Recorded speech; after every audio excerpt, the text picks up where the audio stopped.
Huwag niyo na po kami hanapin sa mga presinto sapagkat ang inyong mga pulis ay nasa inyo ng mga telepono. Dial 911, darating ang inyong mga pulis sa loob ng 5 minuto. Lingkod sa bawat Pilipino at magbibigay ng tamang impormasyon para sa tahimik at maayos na Pilipinas. Police News Network, alagad ng batas, tagapagtaguyod ng balitang pulis, sandigan ng mamamayan, patnubay ng katotohanan. Kampo Krame, maghahatid ng pinakahuling kaganapan at nagbabagang balita. Ito ang PNN Police News Network. At ngayon, ang inyong mga tagapagbalita. Magandang araw, Bagong Pilipinas. Kami ang inyong mga tagapagbalita, tagataguyod ng Balitang Pulis, NUP Loreto Bonifacio Concepcion. At ngayong araw ng Miyerkules, makakasama nating muli bilang special guest co-host si Ms. Luis Hussein Alba Lopez, Mrs. Asia Pacific All Nations 2022 at Luminous Woman of the Year 2023. Magandang umaga sa iyo, Ms. Yun. Magandang umaga, Sir Eton, at magandang umaga, Bagong Pilipinas. Kami po ay maghahatid sa inyo ng tamang balita, kwento ng pulis at serbisyo para sa mamamayan at ito ang PNP News Online. Ang pangunahing balita ng Police News Network, alagad ng batas, tagataguyod ng Balitang Pulis.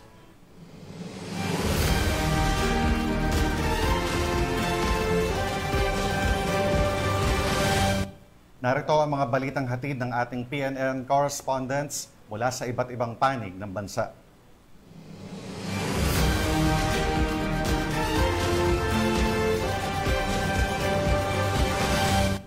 Para sa ating unang balita.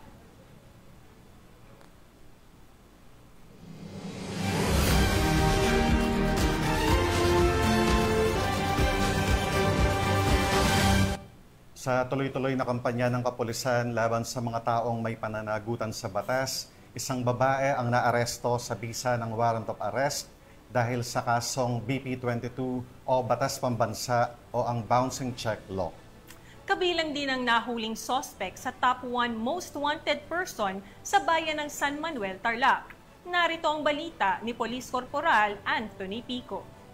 Ikaw ay na-arrest sa violation of Batas at Pambansa bilang 20. Arestado ang isang babae na itinuturing na top 1 most wanted person sa bayan ng San Manuel, Tarlac sa isang operasyon na isinagawa ng pinagsanib na puwersa ng Umingan Police Station at San Manuel Police Station ng Tarlac Police Provincial Office noong Agosto 4, taong kasalukuyan, bandang alas 9:15 ng umaga sa Barangay Poblacion West, Umingan, Pangasinan. Kinilala ang suspect na si alias Linda, isang medical doctor at residente ng Barangay Kaortanitaan, Umingan, Pangasinan. Naresto siya sa bisa ng bench warrant of arrest na inisyu ni Honorable Lionel La Realeza E. Dunuan, presiding judge ng MTC, 1st Judicial Region sa Lingayen, Pangasinan, noong Hulyo 15, taong kasalukuyan. Ang warrant ay kaugnay ng paglabag sa Batas Pambansa bilang 22 sa ilalim ng Criminal Case Number 25-03 kung saan itinakda ang piyansang nagkakahalaga ng 120,000 pesos para sa pansamantalang kalayaan ng akusado. Sa ngayon ay nasa kustodiya na ng mga otoridad si alias Linda at inaasahang haharap sa korte para sa kaukulang paglilitis. Patuloy naman ang paalala ng kapulisan sa publiko na makipagtulungan sa mga otoridad upang mahuli ang mga individual na may kinakaharap na kaso sa batas. Mula dito sa Ilocos Region, ako ang inyong PNN correspondent, Police Corporal Mark Anthony Pico, alagad ng batas, tagataguyod ng Balitang Pulis. Maraming salamat, Police Corporal Anthony Pico. Inaresto ng San Miguel PNP ang 2 lalaki habang naaktuhang nagnanakaw ng diesel mula sa mga nakaparadang truck sa Barangay Salangan, San Miguel, Bulacan. Patrolwoman Mildred Tawagon, ibalita mo. 2 lalaki ang naaresto matapos maaktuhang nagnanakaw ng diesel mula sa mga nakaparadang truck sa Barangay Salangan, San Miguel, Bulacan. Kinilala ni Police Lieutenant Colonel Joey Louis B. Bilaro, hepe ng San Miguel Municipal Police Station ang mga naarestong sospek na pawang mga residente ng Payatas B, Quezon City. Kasama nila ang isa pang sospek na kilala lamang sa alias John Patrick na kasalukuyang pa ring pinaghahanap ng mga otoridad. Ayon sa investigasyon, nakatanggap ng tawag ang San Miguel Municipal Police Station mula sa isang concerned citizen kaugnay ng 3 kalalakihang namataan na nagsasalin ng diesel mula sa mga truck na nakaparada sa gilid ng highway. Agad na rumisponde ang mga nagpapatrolyang pulis at sa loob lamang ng 5 minuto ay nakarating sa lugar ng insidente. Sa isinagawang hot pursuit operation, naabutan at naaresto ang 2 sospek sa barangay Anyatam, San Ildefonso, Bulacan. Dinala ang mga naarestong sospek sa San Miguel Municipal Police Station para sa kaukulang dokumentasyon at inihahanda ang pagsasampa ng kasong paglabag sa Revised Penal Code kaugnay ng pagnanakaw. Pinuri ni Police Colonel Angel L. Garciliano, Acting Provincial Director ng Bulacan Police Provincial Office, ang mabilis na aksyon ng San Miguel Municipal Police Station sa loob lamang ng 5 minutong response time na nagresulta sa pagkakaaresto ng mga sospek at pagpigil sa tuluyang pagnanakaw ng diesel. Patuloy ang mas pinaigting na police visibility at mabilis na pagtugon ng Bulacan PNP upang matiyak ang kaligtasan at kaayusan sa buong lalawigan. Mula dito sa Bulacan Police Provincial Office, ako ang inyong PNN correspondent, Patrolwoman Mildred A. Tawagon, alagad ng batas, tagataguyod ng balitang pulis. Maraming salamat, Patrolwoman Tawagon. Balik-kulungan ang dating preso matapos maaresto ng mga otoridad sa ikinasang bypass operation at nakumpiska ang tinatayang 800,000 pisong halaga ng ilegal na droga sa barangay Kalumpang, Molo, Iloilo. Ang detalye ng balita mula kay Patrolwoman Julibel Avior. Naaresto muli ang isang dating bilanggo sa matagumpay na ikinasang bypass operation ng mga kapulisan sa Zone 3A Barangay Kalumpang, Molo, Iloilo City. Pasado alas 3 ng hapon ito lamang 5 ng Agosto taong kasalukuyan. Kinilala ang suspect sa alias na Bebe, 28 taong gulang at residente ng naturang barangay. Ayon kay Police Captain Roque Jimeno III, Officer in Charge ng Iloilo City Drug Enforcement Unit, matagal nang minamanan ng mga operatiba ang galaw ng suspect matapos makapanggap ng impormasyon na sangkot ito sa iligal na bitahan ng droga. Halos 3 linggo siyang isinailalim sa surveillance bago ikinasang ang nasabing operasyon. Sa isinagawang investigasyon ng kapulisan, lumalabas ang dating nakulong ang suspect noong taong 2024, ngunit napalaya sa ilalim ng plea bargaining agreement. Ayon pa kay Police Captain Jimeno, natukoy na may koneksyon si Bebe sa isang nakakulong sa Bureau of Jail Management Penology sa barangay Ungkaharo, Iloilo City. Di umano'y doon siya kumukuha ng supply ng iligal na droga na kanyang ibinibenta. Tinatayang umabot sa halagang 816,000 pesos ang nakumpiskang hinihinala siya bumula sa operasyon. Dahil sa dami ng nakumpiskang kontrabando at lawak ng koneksyon, ituturing ngayon ng pulisyang suspect bilang isang high-value drug personality sa lungsod. Nakaharap si alias Bebe sa kasong paglabag sa Republic Act 9165 o Comprehensive Dangerous Drugs Act of 2002.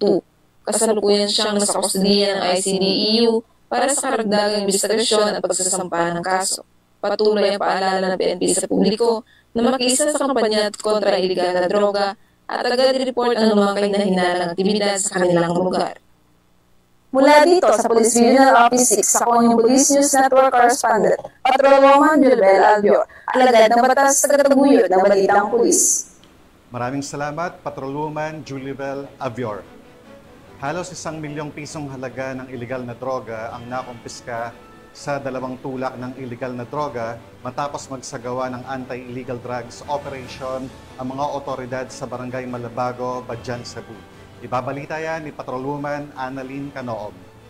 Aabot sa mahigit 1.7 milyon na halaga ng illegal na droga ang nakumpiska ng mga otoridad mula sa 2 suspect sa sinagawang bypass operation sa Barangay Malabago, Badjan, Cebu noong 2 ng Agosto sa taong kasalukuyan. Kinilala ni Police Captain Jerwin Mark Batong, Officer in Charge ng Badjan Municipal Police Station, Cebu Police Regional Office, ang 2 suspect na sina alias Randy, 51 anyos, at alias Tata, 50 anyos, na kapwa residente ng Badjan, Cebu. Batay sa ulat ng pulisya, banda alas 8:20 ng gabi ng kinasal ng mga otoridad ang nasabing buy-bust operation na nagresulta sa pagka-aresto ng mga sospek at pagkasabat ng isang medium-size at large-size heat-sealed plastic sachet ng nilalang shabu na may kabuuang timbang na 255 na gramo at may standard drug price ng 1,734,000 pesos, green pouch, buy-bust money at isang ADV na motor. Maharap ang mga sospek sa kasong paglabag sa Section 511 ng Article 2 ng RA 9165 o ang Comprehensive Dangerous Drugs Act of 2002 at kasalukuyang nasa kustodiya ng nasabing tanggapan. Mga igsoon kong tagabadyan,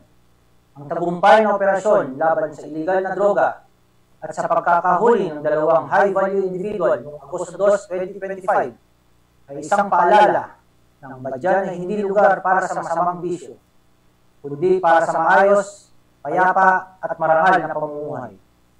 Huwag po tayong paninlang sa pansamantalang yaman na hatid ng bawal na droga. Ang tunay na tagumpay ay nasa pagiging malinis, mapayapa at responsableng mamamayan. Sama-sama nating protektahan ang kinabukasan ng ating kabataan at ng ating mahal na bayan. Makiisa tayo sa layunin at sa panawagan ng ating kapulisan na pinangungunahan ng ating Provincial Director na si Police Colonel Christopher M. Bermudez, katuwang ang mantra ng ating Regional Director na si Police Brigadier General Federico A. Maranan. Makabagong pulis sa makabagong panahon, respetado ang mamamayan, disiplinado ang kapulisan. Panahon na para mamuhay ng simple pero marangal. Sa badyan, bawal ng droga. Sa badyan, ang tama ang laging panalo. Mula dito sa Central Visayas, ako ang iyong Police News Network Correspondent, Patrolwoman Annalyn N. Canoog, alagad ng batas, tagataguyod ng Balitang Pulis.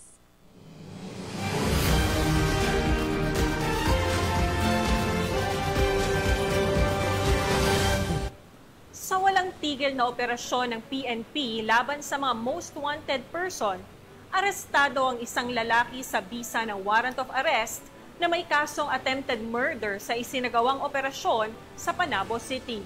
Ang detalye ng balita mula kay Patrolwoman Daphne Pasaon. Arestado ng mga tauhan ng Panabo City Police Station isang most wanted person kaugnay sa kasong attempted murder matapos ihay ng kanyang warrant of arrest noong 5 ng Agosto taong kasalukuyan.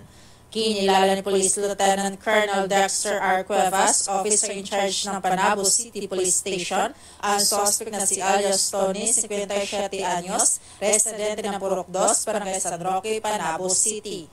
Ayon sa ulat, matagal nang pinaghahanapan suspect dahil sa pagkakasangkot nito sa isang insidente ng tangkang pagpatay. Sa bisa ng warrant of arrest, matagumpay siyang naaresto at agad dinala sa kustodiya ng istasyon. Nahaharap si alias Tony sa kasong attempted murder na may nirekomendang piyansa na nagkakahalaga ng 120,000 pesos para sa kanyang pansamantalang kalayaan. Patuloy ang isinasagawang investigasyon ng Panabo PNP kaugnay sa kaso upang masigurong mapanagot ang suspect sa batas. Nananawagan din ng pamunuan ng Panabo City Police Station sa publiko na patuloy na makipagtulungan sa mga otoridad sa pamamagitan ng pagbibigay ng tamang impormasyon upang mapanagot sa batas ang mga individual na may kinakaharap na kaso. Mula dito sa Davao Oriental Police Provincial Office, ako ang inyong PNN Correspondent, Patrolwoman Daphne Pasaon, alagad ng batas, tagataguyod ng Balitang Pulis. Maraming salamat, Patrolwoman Daphne Pasaol. Mas pinaigting ng Highway Patrol Group ang pagsasagawa ng operasyon kontra carnapping sa Rehiyong 1 sa kahabaan ng National Highway sa Barangay Baliw, San Juan at Barangay Poblacion, Ilocos Sur. Ibabalita yan ni Patrolman Mark Roland Feliciano. Mas pinaigting ng PNP Highway Patrol Group ang pagsasagawa ng mga operasyon kontra carnapping sa Rehiyong 1. Kabilang narito ang kahabaan ng National Highway sa Barangay Baliw, San Juan, Ilocos Sur at Barangay Poblacion, Magsingal, Ilocos Sur nitong nakarang araw. Katuwang ang buong team, kami ay nagpapatupad ng RA 4136, the Land Transportation Code of the Philippines, RA 23, the Anti-Carnapping Act of 2016 at case build-up laban ng mga sangkot sa carnapping at iba pang krimen sa kalsada. Mahalaga sa amin ang katotohanan, ebidensya at hustisya sa bawat kaso at sabay nito patuloy namin sinusulong ang impormasyon, campaign upang gabayan ang publiko sa wastong pagsunod sa batas, trapiko at pag-iwas sa aksidente o krimen. Ako po at ang buong Highway Patrol Group at dito sa Provincial Highway Patrol Team Ilocos Sur ay matapat na nagsisilbi bilang inyong guardian of the highways para sa ligtas, disiplinado at maayos na lansangan. Ang nasabing operasyon ay bunga ng mas pinaigting na operasyon sa pagpapanatili ng kaayusan at seguridad ng ating mga lansangan at kakalsadahan. Mananatili rin ang mga operasyon sa pagpapatupad ng balik disiplina sa kalsada at anti-carnapping operation. Gayunpaman ay naging matagumpay ang nasabing operasyon na nagresulta sa pagbibigay ng mga violation tickets sa mga motoristang lumabag sa iba't ibang batas trapiko. Ang mga ganitong operasyon ay hindi para magdulot ng abala, kundi para magturo at magbigay ng disiplina sa tamang paggamit ng kalsada at pagsunod sa mga batas trapiko. Ang Highway Patrol Group ay kakampi nyo sa kalsada na patuloy na magbibigay ng serbisyong HPG at magpapatupad ng mga operasyon tungo sa misyon ng pagkakaroon ng mas ligtas at maayos na kalsadahan. Dahil dito sa ating bagong Pilipinas, ang gusto ng pulis, ligtas ka. At sa iba pang balitang serbisyong HPG, tumutok lamang sa aming YouTube channel at Facebook page na Police News Network. Mula sa tanggapan ng kakampi nyo sa kalsada, ako po si Patrolman Mark Roland Feliciano para sa Police News Network. Alagad ng batas, tagataguyod ng balitang pulis. Maraming salamat, Patrolman Feliciano. At para naman sa ating huling balita, arestado ang 2 lalaki ng Las Piñas City Police Station dahil sa kasong paglabag sa Presidential Decree 1602 at Republic Act 9165 o ang Comprehensive Dangerous Drugs Act of 2002. Narito ang report ni Patrolwoman Ivy Corporal. Arestado ang 2 lalaki ng mga tauhan ng Anti-Criminality Operation ng Pilar Substation ng Las Piñas City Police Station bandang alas 9:15 ng gabi sa Barangay Almansa 1, lungsod ng Las Piñas.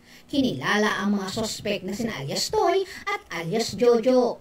Ayon sa ulat, nagsasagawa ng rutinang pagpapatrolya at anti-criminality operation ang mga tauhan ng nasabing istasyon nang maaktuhan ang mga lalaki na naglalaro ng karakrus na nag-ugat sa pagkakaaresto sa mga sospek.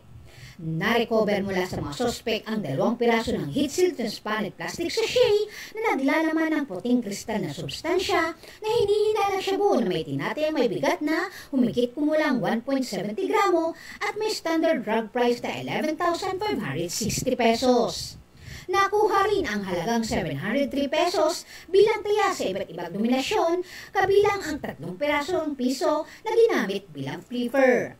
Ang mga naarestong sospek ay mahaharap sa kasong paglabag sa Presidential Decree 1602 o Illegal Gambling at Republic Act 9165 o mas kilala bilang Comprehensive Dangerous Drug Act of 2002. Mula dito sa Camp Bagong Diwa, Bikutan, Taguig City, ako po ang inyong PNN correspondent, Patrolwoman Ivy Corporal, alagad ng batas, tagataguyod ng balitang pulis. Maraming salamat, Patrolwoman Ivy Corporal. At yan ang mga balitang nakalap ng ating PNN correspondents mula Luzon, Visayas at Mindanao. At bago tayo magtapos, gusto ko po muling magpasalamat sa masusugid na manonood ng Police News Network at syempre pa sa ating special guest co-host for today na walang iba kundi si Michine Alba Lopez. Maraming salamat, Michine, sa muling pagpapaunlak dito sa Police News Network sa aming imbitasyon. Maraming salamat din sa bumubuo ng Police News Network at sa ating mga ka-PNN. Please support the Office of the Chief PNP Facebook page, Philippine National Police at ang Facebook pages ng PKG Tagapag-Ugnay, Police News Network, pati na rin ang Police News Network YouTube channel. I-follow, i-like, and subscribe upang maging updated kayo sa mga accomplishments ng ating pambansang pulisya. Pinapasalamatan at binabati ko rin po ang ating bagong talagang Chief PNP na si Police General Nicolas Torre III, Police Major General Roderick Agustus Alba, the Director for Police Community Relations, PKG Command Group na pinamumunuan na Police Brigadier General Marvin Joe Saro, Police Colonel Joel Serrano, Police Colonel Agdonis Guzman, Police Colonel Joel T. Ada at sa lahat ng personnel ng Police Community Affairs and Development Group at sa lahat ng magigiting na pulis sa buong bansa. Maraming salamat sa inyong serbisyo para sa isang ligtas na pamayanan. Mula sa pamunuan ng Philippine National Police sa pangunguna ni Chief PNP, Police General Nicolas Torre III at sa pamumuno ni President Ferdinand Bongbong Marcos Jr., kami ay maglilingkod sa bawat Pilipino at magbibigay ng tama at balanseng balita. Dahil dito sa bagong Pilipinas, ang gusto ng pulis, ligtas ka. Mula rito sa tanggapan ng tagapag-ugnay ng pambansang pulisya at sa pamumuno ng butihing direktor ng Police Community Affairs and Development Group na si Police Brigadier General Marvin Josaro.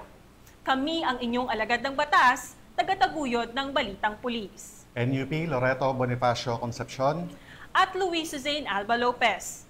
Maghahatid ng tamang balita, kwento ng pulis at serbisyo para sa mamamayan at ito ang PNP News Online. Ang pangunahing balita ng Police News Network.